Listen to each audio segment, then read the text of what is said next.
ದೇವರ ನಾಮಕ್ಕೆ ಸ್ತೋತ್ರ ಉಂಟಾಗಲಿ. ಇವುದೇ ಕಾಲದ ಆತ್ಮಿಕ ಉಪಹಾರ ಕಾರ್ಯಕ್ರಮಕ್ಕಾಗಿ ಯೇಸು ಕ್ರಿಸ್ತನ ನಾಮದಲ್ಲಿ ಎಲ್ಲರಿಗೂ ವಂದನೆಗಳನ್ನು ಸಲ್ಲಿಸುವನಾಗಿದ್ದೇನೆ. ನಿಮ್ಮೆಲ್ಲರಿಗೂ ಶುಭೋದಯ. ದೇವರು ನಿಮ್ಮನ್ನು ಆಶೀರ್ವದಿಸಿರುವುದಕ್ಕಾಗಿ ದೇವರಿಗೆ ಕೋಟಿ ಕೋಟಿ ವಂದನೆಗಳನ್ನು ಸಲ್ಲಿಸ್ತೇನೆ. ಇವತ್ತು ಈ ಉದಯ ಕಾಲದಲ್ಲಿ ನಾವೆಲ್ಲರೂ ಎದ್ದು ಈ ರೀತಿಯಾಗಿ ಕಣ್ಣುಗಳನ್ನು ತೆರೆದು ಈ ಲೋಕದಲ್ಲಿ ನೋಡ್ತಾ ಇದ್ದೀವಿ ಅಂದರೆ ಅದು ದೇವರ ಕೃಪೆಯಾಗಿದೆ. ಪ್ರಿಯ ದೇವರ ಜನವೇ, ಈ ಉದಯ ಕಾಲದಲ್ಲಿ ಪ್ರತಿದಿನ ದೇವರು ನಮಗೆ ತನ್ನ ವಾಕ್ಯವನ್ನು ಕೊಟ್ಟು ಬಲಪಡಿಸ್ತಿರುವಂತ ದೇವರು ಈ ದಿನ ಕೊಟ್ಟಂತ ವಾಕ್ಯವನ್ನು ನಾವು ಧ್ಯಾನ ಮಾಡಿಕೊಳ್ಳೋಣ.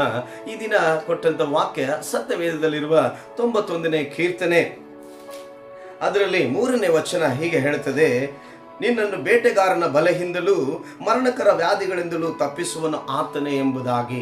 ಒಬ್ಬ ಭಕ್ತನು ದೇವರು ಮಾಡಿದಂತ ಕಾರ್ಯಗಳನ್ನು ನೆನೆಸಿ ದೇವರು ಎಂಥವನೆಂಬುದಾಗಿ ಅಲ್ಲಿರುವಂತ ಜನರಿಗೆ ಆತನು ತಿಳಿಸುವಂತವನಾಗಿದ್ದಾನೆ. ಪ್ರಿಯ ದೇವರ ಜನರೇ, ನಿಜವಾಗಲಿ ಸೃಷ್ಟಿಕರ್ತನಾಗಿರುವ ಯೆಹೋವನು ನಮ್ಮನ್ನು, ಆತನ ಆಶ್ರಯಿಸಿಕೊಂಡಿರುವವರನ್ನು, ಆತನ ಸಂಗಡ ನಡೆಯುವವರನ್ನು, ಆತನನ್ನು ನಂಬಿ ಜೀವಿಸುವವರನ್ನು ಬೇಟೆಗಾರನ ಬಲೆಗಳಿಂದಲೂ ಮರಣಕರ ವ್ಯಾಧಿಗಳಿಂದಲೂ ಅವರನ್ನು ನಾನು ತಪ್ಪಿಸ್ತಾನೆ ಎಂಬುದಾಗಿ ಭಕ್ತನ ಹೇಳ್ತಿದ್ದಾನೆ.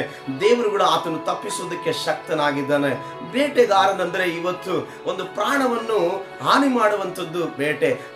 ಅಂತ ಒಂದು ಸಮಸ್ಯೆಗಳಿಂದ ಇವತ್ತು ಎಷ್ಟೋ ಜನ ಹಾದು ಹೋಗುತ್ತಾ ಇದ್ದೀರಾ, ಎಷ್ಟೋ ಜನ ಹಾದು ಹೋಗ್ತಾ ಇದ್ದಾರೆ. ಅವರನ್ನು ಅಂತ ಸಮಸ್ಯೆಗಳು ಅಂದ್ರೆ ಅವರನ್ನು ಬೇಟೆ ಆಡುವಟ್ಟಿಗಿರುವಂತಹ ಸಮಸ್ಯೆಗಳಿಂದ ದೇವರು ಬಿಡಿಸುವುದಕ್ಕೆ ಶಕ್ತನಾಗಿದ್ದಾನೆ.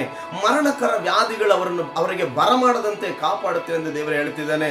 ನೋಡುವ ಪ್ರತಿಯೊಬ್ಬರಿಗೂ ನಿಮಗೆ ಯಾವ ವ್ಯಾಧಿಗಳನ್ನು ಬರಲಾರದಂತೆ ಕಾಪಾಡುವುದಕ್ಕೆ ಶಕ್ತನಾಗಿರುವ ದೇವರು ಈ ಉದಯ ಕಾಲದಲ್ಲಿ ಹೇಳ್ತಾ ಇದ್ದಾನೆ, ನಿಮ್ಮನ್ನು ಬೇಟೆಗಾರನ ಬಲೆಗಳಿಂದಲೂ ಮರಣಕರ ವ್ಯಾಧಿಗಳಿಂದಲೂ ನಾನು ನಿಮ್ಮನ್ನು ತಪ್ಪಿಸುತ್ತೇನೆ ಎಂಬುದಾಗಿ. ಲೋಕದಲ್ಲಿ ನೋಡುತ್ತಿರುವಾಗ ಎಷ್ಟೋ ಅಪಾಯಗಳು, ಎಷ್ಟೋ ಗಂಡಾಂತರಗಳು ನಡೀತಾ ಇದೆ, ಎಷ್ಟೋ ವ್ಯಾಧಿಗಳು ಈ ಲೋಕದಲ್ಲಿ ಬಂದು ಹೋಗ್ತಿದೆ. ಆದರೂ ದೇವರು ನಮ್ಮನ್ನು ಇನ್ನ ಈ ಲೋಕದಲ್ಲಿ ಸುರಕ್ಷಿತವಾಗಿಟ್ಟಿದ್ದಾರೆ ಅಂದ್ರೆ ಅದು ನಿಜವಾಗ್ಲಿ ದೇವರು ನಮ್ಮ ಮೇಲೆ ಇಟ್ಟಿರುವಂತ ಪ್ರೀತಿ. ಆ ಕಾರಣದಿಂದ ನಮ್ಮನ್ನು, ನಮ್ಮ ಕಾರ್ಯ, ನಮ್ಮ ಜೀವಿತವನ್ನು ದೇವರ ಕಡೆಗೆ ಒಪ್ಪಿಸಿ ಪ್ರತಿದಿನ ಆತನ ಸಮ್ಮುಖದಲ್ಲಿ ನಿಂತುಕೊಂಡು, ದೇವರೇ ಈ ದಿನ ಬೇಟೆಗಾರನ ಕಾರ್ಯಗಳಂದ್ರೆ ಬೇಟೆ ಆಡುವಂತ ಸಮಸ್ಯೆಗಳಿಂದ ನನ್ನನ್ನು ತಪ್ಪಿಸಿ, ಯಾವ ವ್ಯಾಧಿಯು ನನ್ನನ್ನು ತಾಕದಂತೆ ನಡೆಸು ದೇವರೇ ಎಂಬುದಾಗಿ ನೀನು ಹೇಳುವುದಾದರೆ ಖಂಡಿತವಾಗಿ ದೇವರು ಪ್ರತಿ ದಿನವೂ ನಿನ್ನನ್ನು ಬೇಟೆಗಾರನ ಅಂತ ಸಮಸ್ಯೆಗಳಿಂದ ಬಿಡಿಸಿ ಮರಣಕರ ವ್ಯಾಧಿಗಳು ನಿನ್ನನ್ನು ಮುಟ್ಟದಂತೆ ಕಾಪಾಡಿ ನಡೆಸುವುದಕ್ಕೆ ಆತನು ಶಕ್ತನಾಗಿದ್ದಾನೆ. ಕೇಳುವ ಪ್ರತಿಯೊಬ್ಬರು ದೇವರನ್ನು ಆಶ್ರಯಿಸಿಕೊಳ್ಳ್ರಿ, ದೇವರನ್ನು ಆಶ್ರಯಿಸಿಕೊಂಡು ನೀವು ಜೀವಿಸಬೇಕೆಂದು ಹೇಳುತ್ತಾ ಈ ಉದಯ ಕಾಲದಲ್ಲಿ ಈ ವಾಕ್ಯಕ್ಕಾಗಿ ನಿಮ್ಮೆಲ್ಲರಿಗಾಗಿ ನಾನು ಪ್ರಾರ್ಥಿಸುವನಾಗಿದ್ದೇನೆ. ಕಣ್ಣುಗಳನ್ನು ಮುಚ್ಚಿಕೊಂಡು ನಾವು ಪ್ರಾರ್ಥಿಸಿಕೊಳ್ಳೋಣ. ಪರಲೋಕದಲ್ಲಿರುವ ಒಳ್ಳೆಯ ತಂದೆ, ನಿನ್ನ ಶ್ರೇಷ್ಠವಾದ ನಾಮಕ್ಕೆ ನಾನು ವಂದನೆಗಳು ಸಲ್ಲಿಸ್ತೀನಿ.